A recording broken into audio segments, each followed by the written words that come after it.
Annyeong, haseyo, konnichiwa, magandang araw. This is Jensen, and I recently received the download link in my email for the early release of Dead by Daylight Mobile. So of course, I downloaded it right away. It took some time to download the game because it was quite large. I started it and was able to log in my Google account and create a username. After this though, it went through this optimization process which took up quite some more time. But in the end, the game finally started and I was immediately taken to the tutorial level. Right off the bat, I noticed that the frame rate was somewhat low and there was a delay between my inputs and the game's responses. Simple panning and looking around were delayed by a very noticeable amount. It could keep up with my movements, but it was just delayed. This became more evident as I started repairing the first generator. I admit, the first one I panicked. I didn't know where to tap, I was taken by surprise. However, the second one registered late. So I kind of missed it and the generator exploded. Notice that I'm panning my camera downward. I'm actually avoiding looking at rendered objects like the entity thing at the back to get a better frame rate. And it kind of helped me on the third skill check. But still, it was really difficult to time correctly because you have to press it a little earlier than when it hit the actual skill check on the screen due to the low frame rate and the delay between my taps and the game's response. In terms of the ambience, it was a little too bright for me. The tutorial stage in the PC version was dark and felt more tense compared to this one. I know it's a mobile version, but tweaking the lighting wouldn't hurt much. Also, I don't know if I'm just used to the PC version, but the auras here of the survivors, they kind of look a little weird. I don't know. Then here's me missing some more skill checks, and then opening the exit gates, which is, it's okay. Then trying to find the hatch, because I remember in the PC version, if I remember correctly, there was a part in the tutorial where you really had to find the hatch and it was the only way out. I don't know, remind me guys if I'm correct or wrong. Well, I guess they took it out on the mobile version. Now, the ground effects for endgame collapse are okay. I mean, they got the shape down just like the PC version, but I think they can be improved a little bit more. I think they're still too single colored and cartoon looking. Maybe darken some parts and add a little more yellow. Now, we head on to the killer tutorial. First off, I didn't like the effect around the screen during a chase that looks like the effect for Legion during Feral Frenzy.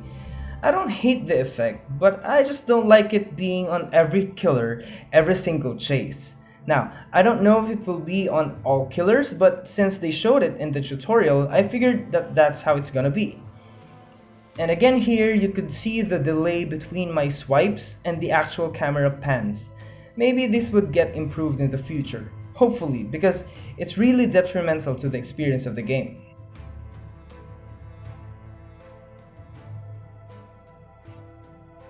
And now, we go to my first ever actual match. I went as Dwight Fairfield and faced the Trapper, or as Sammy Nation calls him, the Trapper. As soon as I spawned, you could see the game struggling in frame rate as it pans around me in the opening sequence.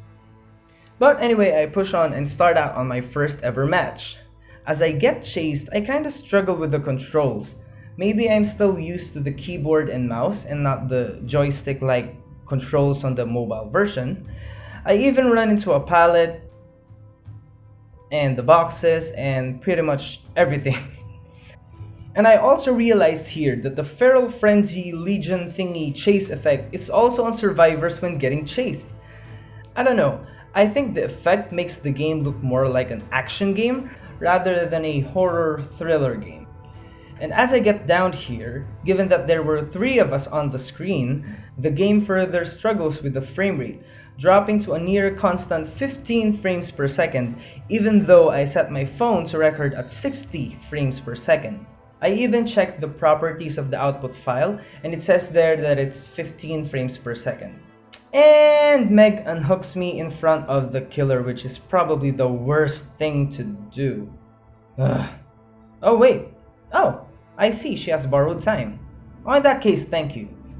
One more thing that I noticed here is the lack of the mist or the fog. I don't know if that's intentional, but it really takes away a lot of atmosphere from the game. Also, I didn't like those icons that point survivors to where the gens are. It removes that feeling of helplessness and desperation to find the gen because the locations are being spoon-fed to you. If I may suggest, I'd rather have that feature removed altogether. Or maybe just make it a rare item in the Blood Web if they really want it that badly.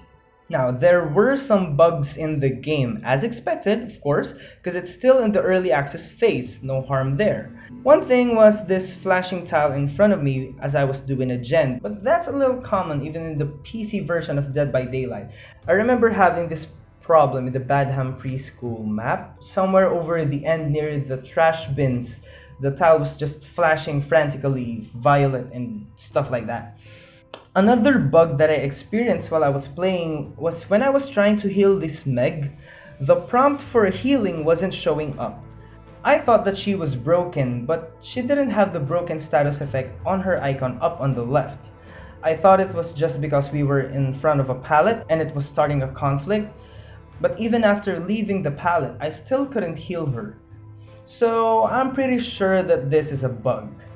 But after that, I didn't encounter any more bugs.